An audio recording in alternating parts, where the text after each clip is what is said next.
जय श्री राधे कृष्णा मित्रों। हनुमान चालीसा अर्थ सहित भाग 4 आप सभी का स्वागत है। मित्रों, आज हम हनुमान चालीसा को आगे जानने का प्रयास करेंगे। आज की जो चौपाई जहाँ से हमें प्रारंभ करना है वो है लाए संजीवनी लखन जियाए श्री रघुवीर हर्षि उर लाए। यहाँ से हम इसका अर्थ जानने का प्रयास करेंगे। लेकिन मित्रों, आज हम एक सबसे पहले काम करेंगे कि जो समस्या हैं, क्यों हनुमान चालीसा पढ़नी चाहिए। किसी मित्र ने सवाल पूछा मेरा वीडियो देखने के बाद कि भाई आप अर्थ तो बता रहे हो, लेकिन ये बताओ पढ़नी क्यों चाहिए, हम क्यों पढ़ें हनुमान चालीसा, ऐसा क्या है, क्या ये भी कोई तरीका है। तो आप वही बात कह रहे हैं, पूजा पद्धति में जाना है, मनुवाद ब्राह्मणवाद बहुत होता है ये तो। भाई तो हमारी सनातन संस्कृति में हमने बहुत सारे प्रतीकों का उल्लेख देखा है। तो आज हम एक काम करते हैं। हमारी समस्याएं, सबसे बड़ी समस्या है आजकल बेरोजगारी, अच्छी सैलरी। लोग कहते हैं भाई हम काम तो बहुत करते हैं, हमारी सैलरी नहीं बढ़ती, या हमें रोज़गारी नहीं मिल रहा। कुछ लोग कहते हैं भाई जितना काम करते हैं ना उतना रिवॉर्ड नहीं मिलता। अच्छा, कुछ लोग बहुत ज्ञान देने आते हैं, इसमें भी आएंगे, हनुमान चालीसा में भी हम उनका जिक्र करेंगे कि ऐसे लोग आते हैं, कहते हैं एक काम करो, अगर आपको लगता है ना कि आपकी सैलरी कम है तो काम उतना करो कि सैलरी ज़्यादा लगने लगे। ऐसा ज्ञान देने वाले लोग मिलते हैं। तो मित्र, हम आज ये जानने का प्रयास करते हैं कि हमें करना क्या, हनुमान चालीसा पढ़ते ही क्यों है। भाई रोज़गार में तरक्की क्यों नहीं होती, या जॉब में तरक्की क्यों नहीं होती।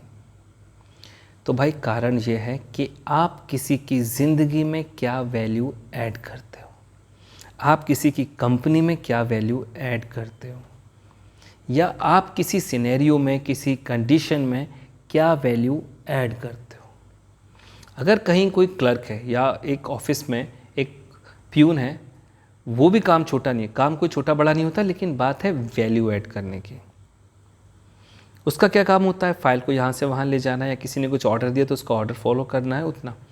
उसने उस कंपनी के लिए कितनी वैल्यू ऐड किया, इसके आधार पर उसकी सैलरी निर्धारित होती है कि वो कितना स्किलफुल है। स्किल कितना स्किलफुल है और कंपनी के लिए कितनी वैल्यू ऐड करता है, उसके ऊपर हम जाएं कि उसी कंपनी में कोई एग्जीक्यूटिव होगा, उसकी सैलरी उससे बेहतर होगी। क्यों? He earn money for the company, company के लिए पैसा लाता है, उसकी थोड़ी सी सैलरी ज़्यादा होगी। कंपनी में क्या वैल्यू ऐड कर रहा है, कंपनी के लिए पैसा लेके आता है।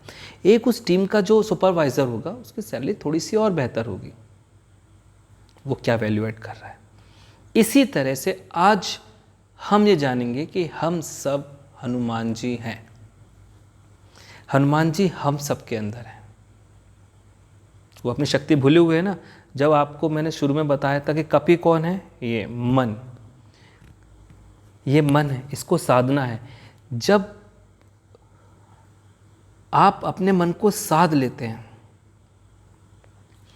इस हद तक साध लेते हैं कि वासना और काम आपके वश में आ जाएं, तो आप बल बुद्धि के स्रोत बन जाते हो, शक्तिशाली बन जाते हो। ये ब्रह्मचर्य है कि आपने अपने काम का इस्तेमाल कहाँ किया। तो आज हम ये मान के चलेंगे कि हम सब हनुमान जी हैं, क्योंकि जो समस्या हनुमान जी के सामने है वही समस्या हमारे सामने भी आती है। हम सबके अंदर वही है, बस हम उनसे सीखते हैं कि इस सिचुएशन में हमें करना क्या है।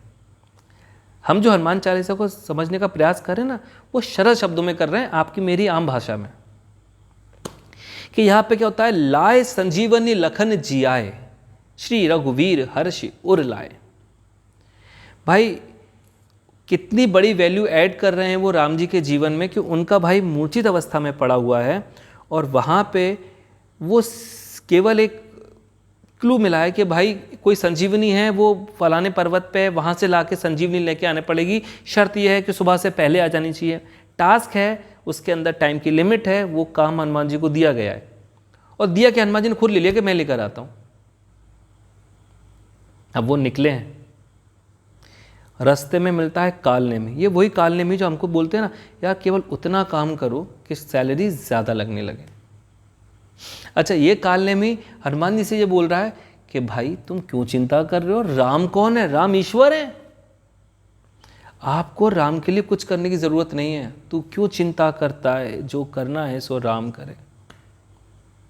राम जी के लिए आप और मैं क्या कर सकते हैं, आप चिंता नहीं, आप तो बैठो, हम दोनों कीर्तन करते हैं और राम जी अपने सारे खुद काम संभाल लेंगे।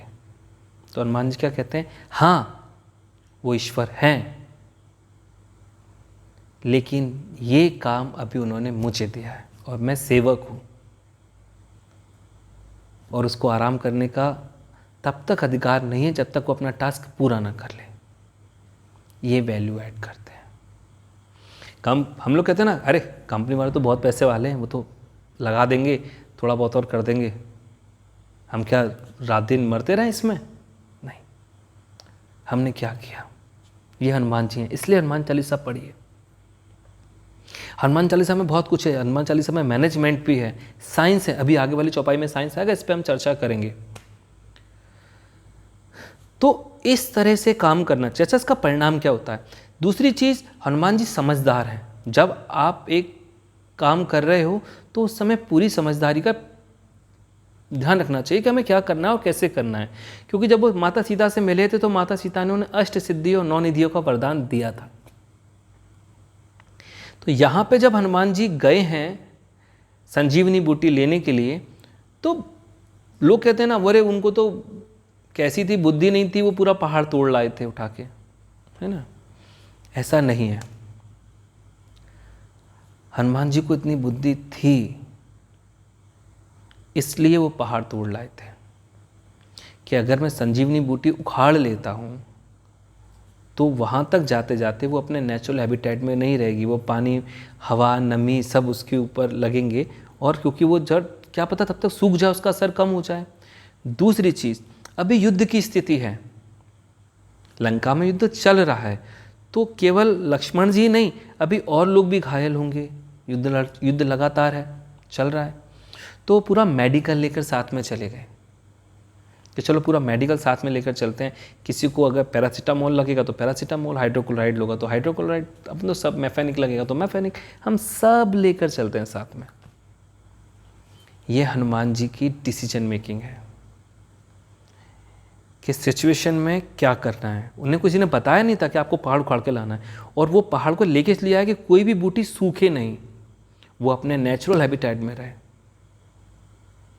ताकि उसके गुण पूरे रहें। ये हैं हनुमान जी। क्या हम ऐसा करते हैं? ऐसा हमें करना है। हनुमान जी यहाँ हैं, हम सब हनुमान जी हैं। लाए संजीवनी लखन जियाए, श्री रघुवीर हर्ष उर लाए। और जब आप किसी के लिए भी इतना बेहतर काम करते हैं तो वो आपकी प्रशंसा करेगा। और ऐसा पर्सनल एक्सपीरियंस हम सब ने किया हो, जब अपने काम हम करते हैं। जब हम छोटे होते हैं, घर में कोई काम बेहतर करते तो हमारे माँ बाप बोलते हैं कि हाँ बच्चे ने हमारे ने ये काम कर दिया, हमारे एक बार कहने पे ये काम करके लाया, बच्चा हमारा बहुत अच्छा है। ऑफिसेज में होता है, कंपनी बोलती है कि भाई ये हमारा रियल वॉरियर है, इसने हमारी कंपनी के लिए अच्छा काम किया है। अवार्ड्स देते हैं, क्लैपिंग्स करवाते हैं, मोमेंटम्स देते हैं, बहुत सारी चीज़ें होते हैं। वहीं राम जी बोल रहे हैं उनसे, लाए संजीवनी लखन जियाए, श्री रघुवीर हर्ष उर लाए। बहुत खुश हुए कि ये हनुमान जी आ गए। रघुपति की नी बहुत बड़ाई। रघुपति जी उनकी बढ़ाई कर रहे हैं। क्या बढ़ाई कर रहे हैं? तुम मम प्रिय भरतहि सम भाई, कि हे हनुमान जी तुम मुझे भरत के समान प्रिय हो। अच्छा, अब इस चौपाई को लेके भी लोग कहते हैं कि भाई लक्ष्मण जी साथ में हैं, वो आपके साथ वन में होने वाली सारी परेशानियों को भोग रहे हैं, और आप कह रहे हैं भरत जी श्रेष्ठ हैं। आपने हनुमान जी तुलना भरत से क्यों की? क्या लक्ष्मण प्रिय नहीं है? नहीं, लक्ष्मण जी भी प्रिय हैं और उतने ही प्रिय हैं। लेकिन क्या कभी सोचा है कि ये 4 भाई क्यों, 5 या 6 क्यों नहीं? हमने पहली लाइन पढ़ी थी, जो दायक फल 4 तरह के फल हैं, धर्म अर्थ काम मोक्ष। 4 भाई हैं जिसमें राम जी धर्म के प्रतीक हैं, लक्ष्मण काम के प्रतीक हैं, शत्रुघ्न जी अर्थ के प्रतीक हैं और भरत मोक्ष के प्रतीक हैं। धर्म के साथ में काम का होना आवश्यक है, क्योंकि काम नियंत्रण में रहता है धर्म के साथ में। लक्ष्मण जी को हर बात पे क्रोध आ जाता है, हम सबको पता है। वो डिवोटी हैं राम जी के प्रति, भक्त हैं, सब बेहतर है, लेकिन क्रोध भी उनका अनियंत्रित है, ये सब जानते हैं। काम का धर्म के साथ रहना आवश्यक है, तभी वो सही दिशा में उसकी ऊर्जा का इस्तेमाल किया जा सकता है। अर्थ, शत्रुघ्न जी हमेशा राज्य के अंदर ही रहे हैं, क्योंकि वो अर्थ का प्रतीक है, और अर्थ कभी भी राजधानी नहीं छोड़ता। किसी भी देश के लिए अर्थ का होना आवश्यक है। और धर्म को मोक्ष हमेशा प्रेरित होता है, क्योंकि मोक्ष धर्म का कोई प्रतीक भी अपने पास रखकर मोक्ष को प्राप्त करता है, अनंत को जाता है। राम जी की खड़ाऊ रख के भरत जी धर्म का ही शासन चला रहे हैं, इसलिए वो मोक्ष का प्रतीक है। इसलिए उन्होंने बोला है कि तुम मम प्रिय भरतहि सम भाई। जब आप किसी के लिए इतने प्रति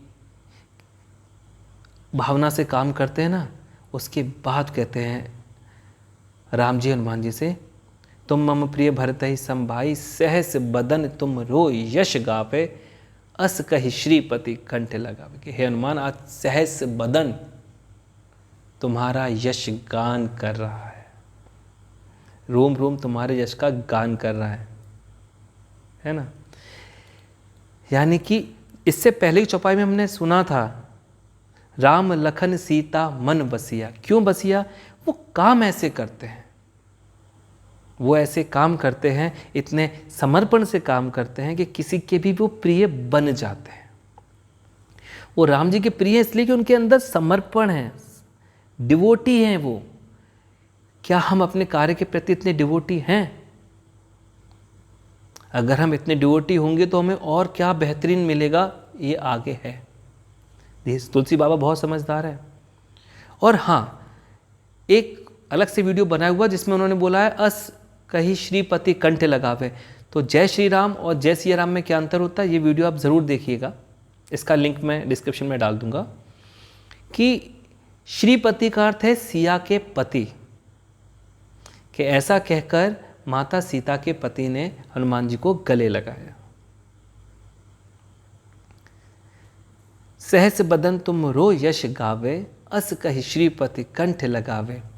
और तुलसी बाबा क्या कहते हैं, सनकादिक ब्रह्मादि मुनीसा, नारद शारद सहित अहिसा, यम कुबेर दिक्पाल जहाते, कवि कोविद कही सके कहाते। वो कह रहे हैं संसार के जो विधाता हैं, जो पूरा संसार चलाते हैं, स्वयं ईश्वर हैं, परमपिता परमेश्वर हैं, जब उन्होंने ये कह दिया कि उनके शरीर का रोम रोम आपकी तारीफ करता है, आपके यश का गान करता है, तो और कोई क्या कह सकता है। मैं हनुमान जी के ज़्यादा आपको क्या लिखूं। नारद जी, माँ शारदा, सनकादिक, जो चारों सनत कुमार हैं, ये सब आपके यश का गान करते हैं। तो मेरी कलम तो छोटी पड़ जाएगी हनुमान जी के बारे में बताने में कि हनुमान जी कितने बड़े हैं, कितने आगे हैं। सनकादिक ब्रह्मादि मुनीसा, नारद सारद सहित अहिसा, यम कुबेर दिक्पाल जहाते, कवि कोविद कही सके कहाते। मैं किस तरह से बता सकता हूं कि आपका यश कितना बड़ा है।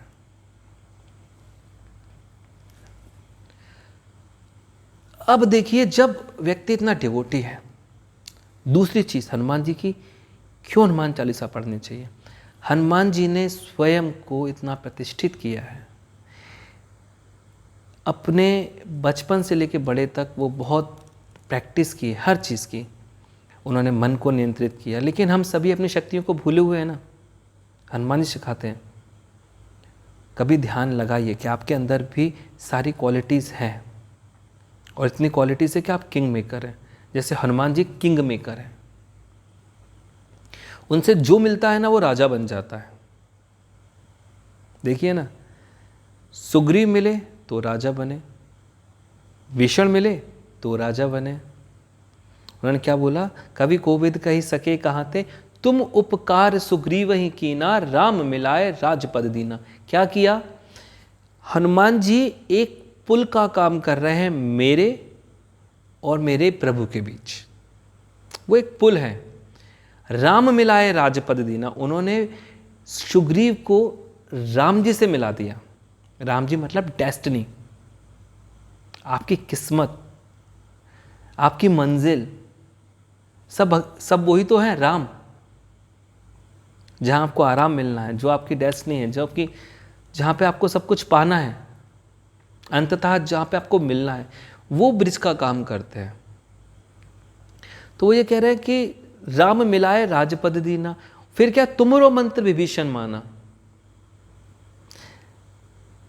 विभीषण ने भी आपकी बात मानी। विभीषण ने क्या कहा था? अब मोय भा भरोसा हनुमंता, बिनु हरि कृपा मिले नहीं संता। के हनुमान जी आदमी मालूम पड़ गया कि बिना हरि की कृपा के संतों के दर्शन नहीं होते, क्योंकि अब वो संत हैं, मलंग हैं, उन्हें राजपाट खुद के लिए चाहिए ही नहीं। जो मलंग होता है ना, वो अपना काम अच्छे से करता है। वो कहता है जो मिलेगा वो तो बात की बात है, लेकिन अपना काम प्रॉपर कर रहा हूं, इसलिए वो किंग मेकर है और सबसे ऊपर उठ जाता है। यहां पे विभीषण से मिले, तुम उपकार सुग्रीव की ना, राम मिलाए राजपद दीना, तुमरो मंत्र विभीषण माना, लंकेश्वर भय सब जग जाना। अभी विभीषण आपसे मिले थे, कुछ दिन बीते, विभीषण राम जी के पास आया, राम जी ने उठा के टीका कर दिया कि भाई आज से आप लंका के राजा, मेरे लिए आज से लंका का राजा रावण रहा ही नहीं, मैं केवल आपसे विचार विमर्श करूंगा। किसने राजा बनाया विभीषण को? हनुमान जी ने।